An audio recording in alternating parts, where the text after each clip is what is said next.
Exercise 6.4 का question 2 का part 5 है। हमारे पास क्या करना है, हमने right an equation of the parabola with the given elements. Elements क्या दिए हुए हैं, फोकस दिया हुआ है और वर्टेक्स दिया हुआ है। हमने क्या करनी है, इक्वेशन ऑफ पैराबोला को लिखना है। तो आइए स्टार्ट करते हैं। अब हमारे पास फोकस से वर्टेक्स का जो डिस्टेंस होता है बच्चों, वो होता है ए से डिनोट होता है, यानी तो क्या आ जाएगा, एफ वी जो है वो ए के बराबर होगा। तो पहले हम एफ वी निकाल लेते हैं बाई यूजिंग डिस्टेंस फार्मूला। तो यहाँ से क्या आ जाएगा, -1, ये क्या है x1 y1 और ये क्या है x2 y2। डिस्टेंस फार्मूला क्या होता है, x1 - x2 whole square plus y1 - y2 whole square और स्क्वायर रूट में।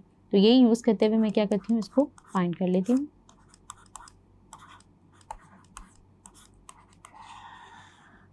तो यहाँ से मेरे पास a की वैल्यू क्या आ जाएगी, 2। उसके बाद हम क्या करते हैं, एज हमारा जो है फोकस जो है वो लाई कर रहा है, as focus lies below the vertex, so parabola जो है वो क्या होगा, ओपन अप। और जनरल फॉर्म जो है उससे कंपेयर कर लेते हैं हम। हमारे पास जो है फोकस लाई कर रहा है below the vertex, so parabola जो है इस केस में क्या होगा, ओपन डाउन। तो इसकी जनरल इक्वेशन हमारे पास क्या होगी, x - h का whole square -4a y - k। अब हमारे पास वर्टेक्स गिवन है, वर्टेक्स क्या होता है, h k।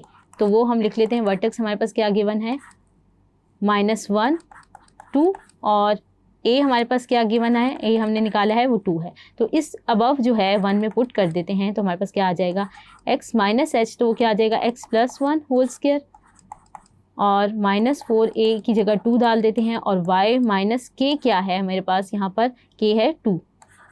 तो जब मैं इसको सॉल्व कर लेती हूँ, इसको a + b होल स्क्वायर के फॉर्मूले से ओपन कर लेते हैं, a² + b + 2ab, ये क्या आ जाएगा, -8 y - 2। इसको मज़ीद सिंप्लीफाई कर लेते हैं तो हमारे पास क्या रिजल्ट आ जाएगा, x² + 1 + 2x माइनस ये क्या हो जाएगा, +8y और यहाँ पे क्या आ जाएगा, +16 = 0।